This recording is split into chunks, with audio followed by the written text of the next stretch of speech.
Hello, hello, hello, hello, hello, hello, hello, hello, hello. Oh my gersh, oh my gersh. We're here with AMXkids. 17 already, 17. AMXkids 17. Oh, Dennis Maney, you're back. We're back, Dennis the Menace Maney. We're back, my friend. Gotta do this. And then I get to go talk to real people. So that's always fun. I always enjoy talking to real people. Not that you're not a real person, Dennis, but you know what I mean. So yeah, we're going to live stream AMXkids, this week's AMXkids. Memories on Facebook. Facebook memories.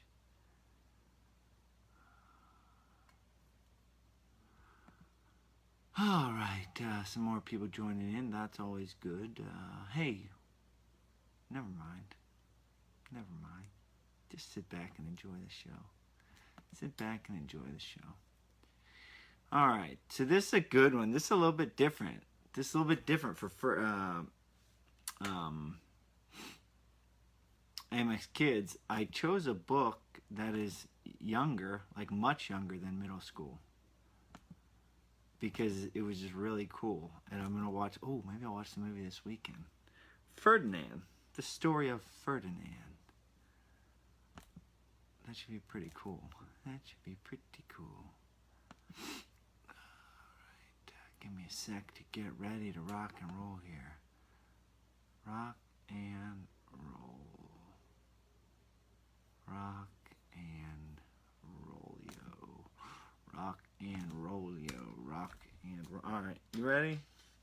It's mid-morning. No one else is coming. No one else is working. It's just us.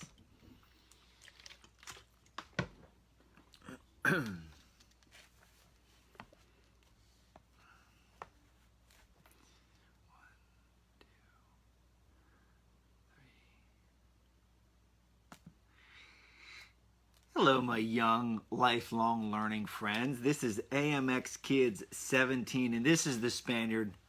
I appreciate you being here. There's a lot you could be doing, and the fact that you're listening to this right now, I sincerely appreciate it. Now, up to this point, we've been reading middle school age books, and it dawned on me the other day. I was at my brother's house, and my sister-in-law and my daughter and my little nieces and my nephew, my new nephew, and my son were sitting there watching a movie on TV, and I said, "What is that? That looks pretty cool." And my sister-in-law told me it's called Ferdinand. It's a movie. I believe it's a Disney movie. I was like, "What's that? Tell me about it. I want to learn about this." So she told me about it, and I instantly fell in love with this story. And I thought, I'm going to get the book. I want to get the book. I want to read it to my kids. And then after I read it to my kids, like I said, AMXkids is designed for middle school age kids, right? You all who are going through middle school, which middle school is like pretty much the toughest time ever in life, in the world, is middle school.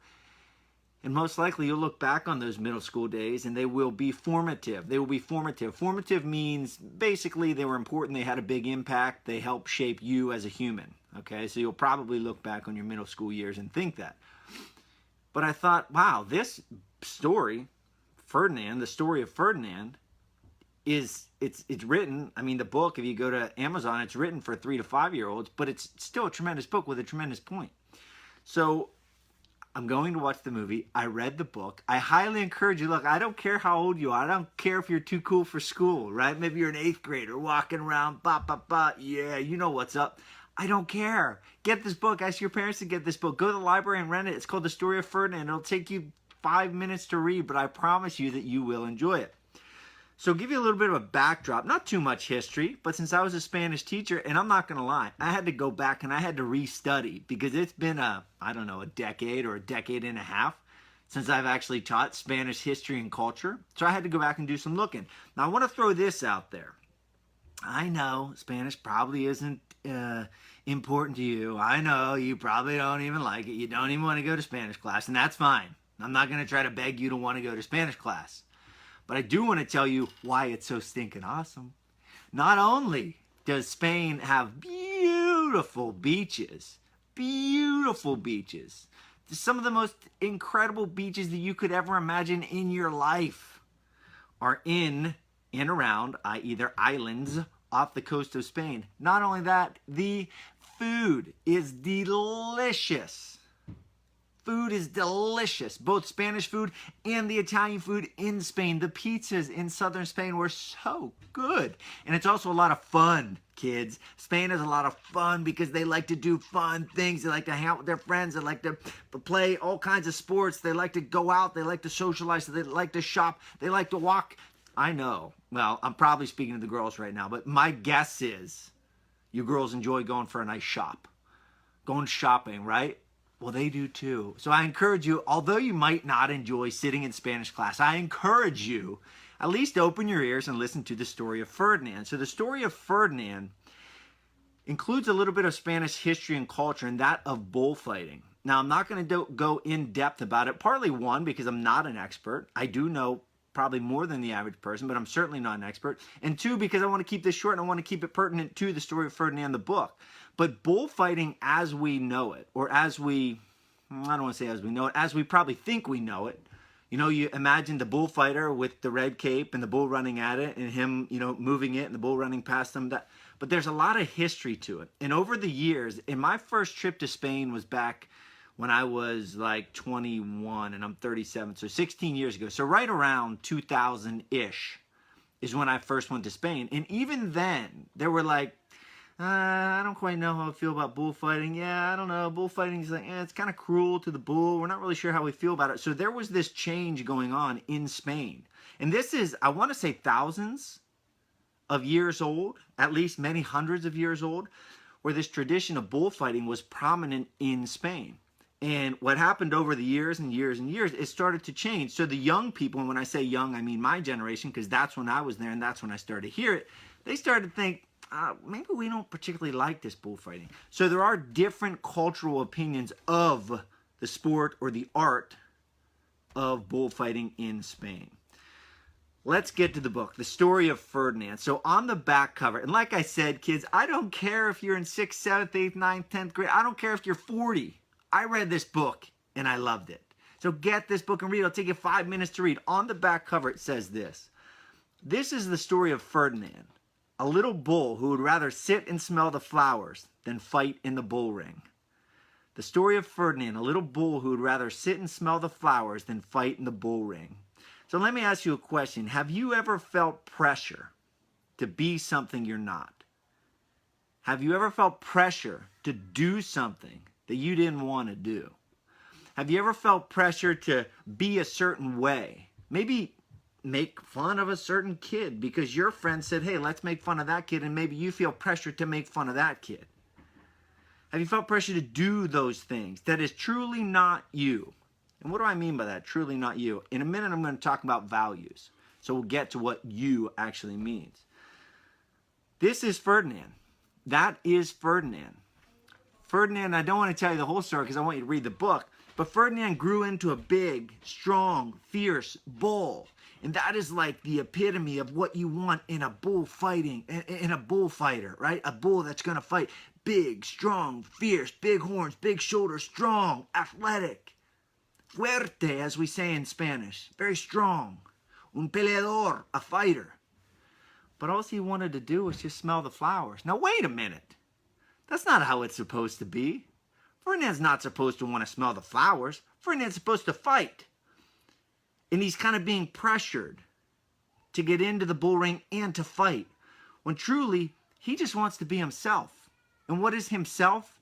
Himself is just a bull who wants to sit and smell the flowers. So the whole point of this book is that idea.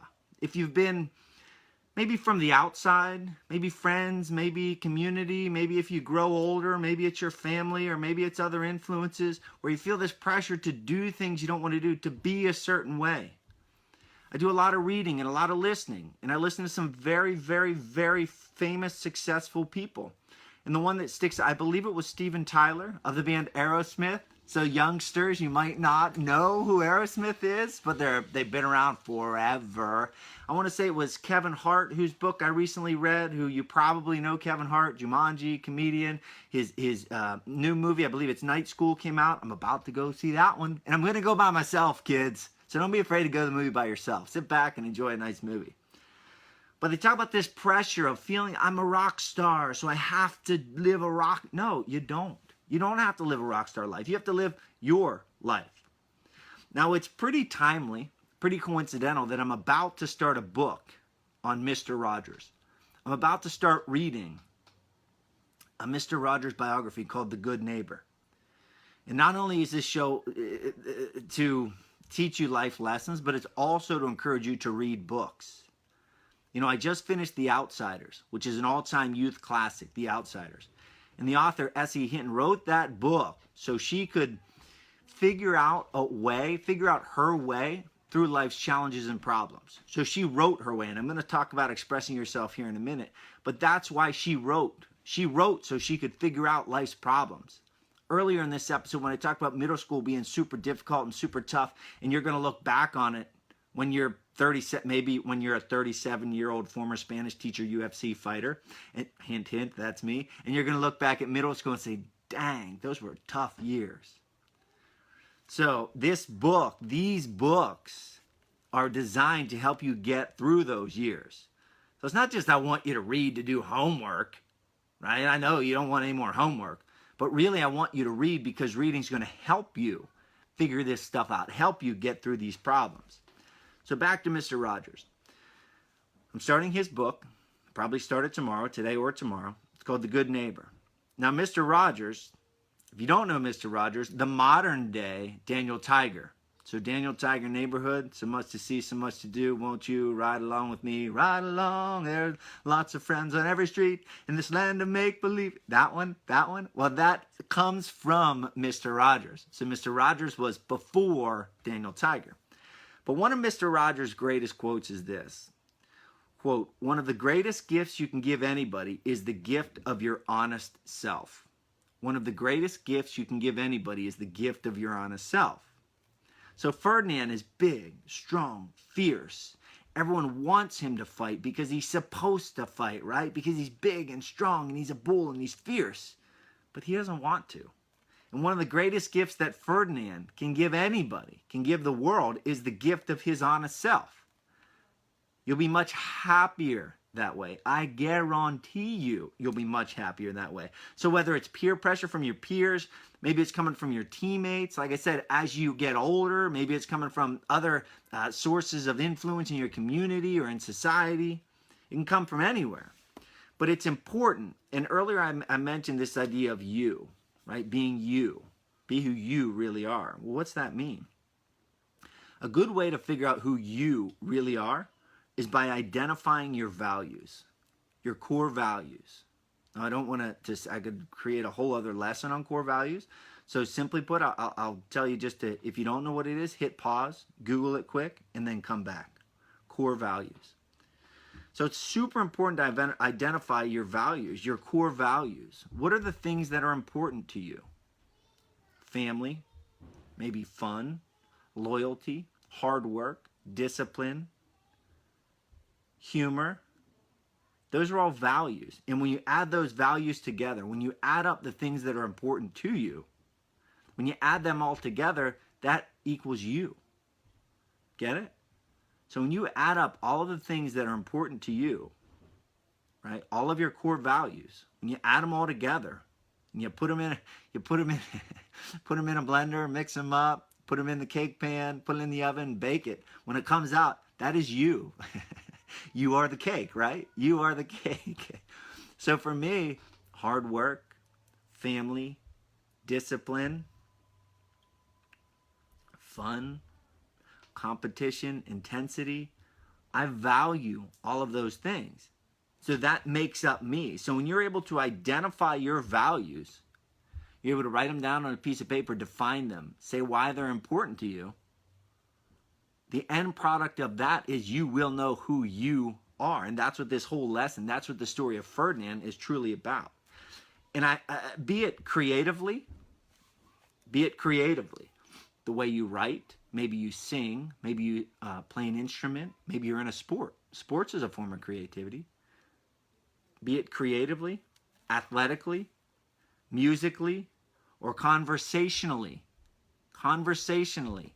Again, these episodes, these books, my hope is that you use these episodes as a takeoff point to create a conversation. Parents, teachers, coaches, if you're listening, to create a conversations with the youngsters. Youngsters, if you're listening, to create a conversation either with other youngsters or with your parents, teachers, coaches, etc. All of this, whether it's creatively, athletically, musically, conversationally, by starting a conversation, I highly encourage you to be authentically you. Goes back to Ferdinand. Ferdinand's a big, fierce bull. He's supposed to want to fight other big, fierce bulls, or be in the bull ring, right, and challenge the bullfighter. But he doesn't want to. He feels this urge to be his authentic self. What does that mean, authenticity? Authentically. Authentic means this: true to one's own personality, spirit, or character, not false or imitation.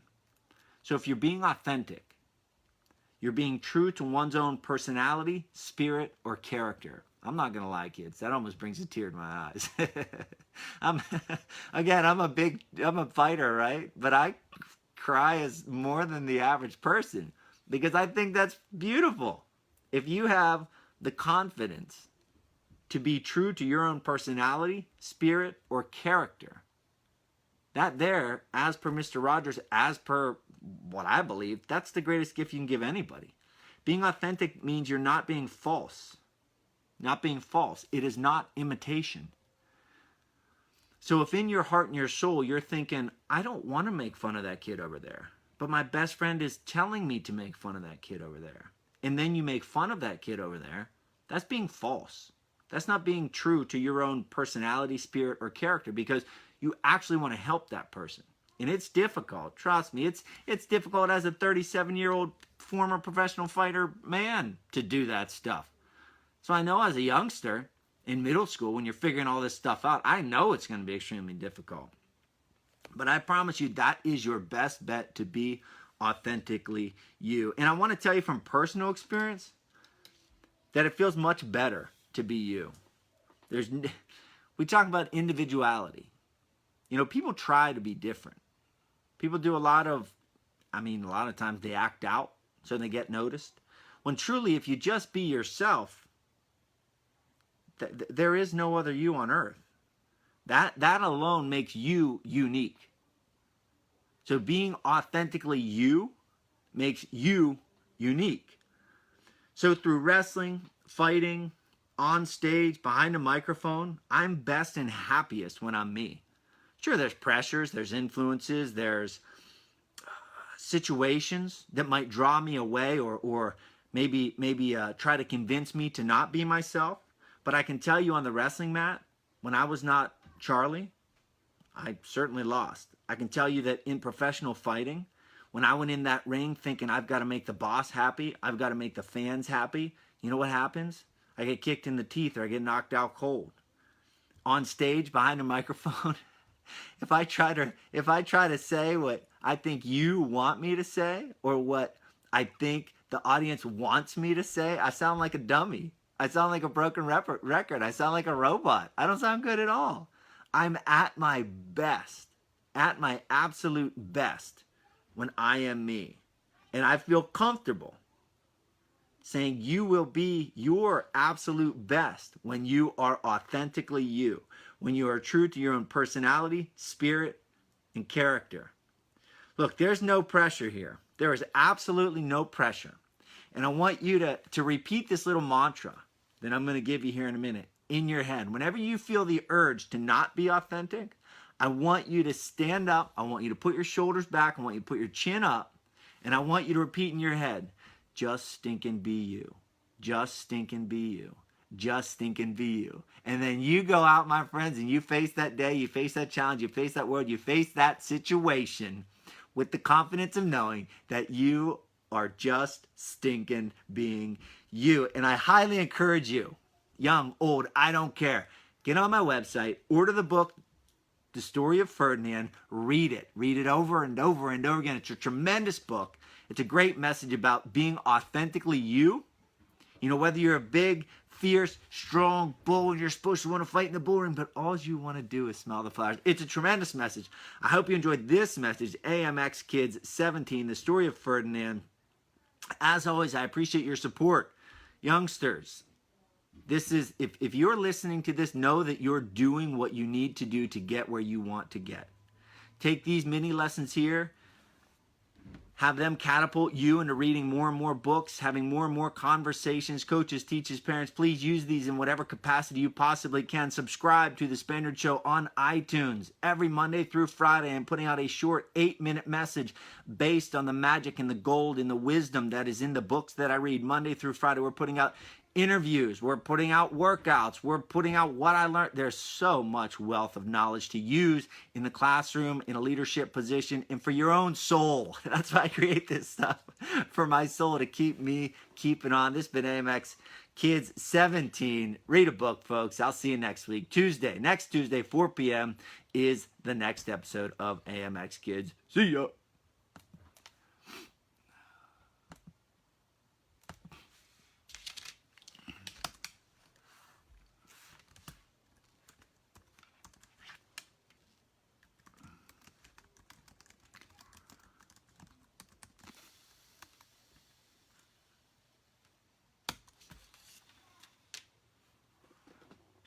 All right, my friends, that was AMXkids 17, Story of Ferdinand. Go order it. Order it. It's a wonderful book. It's super short.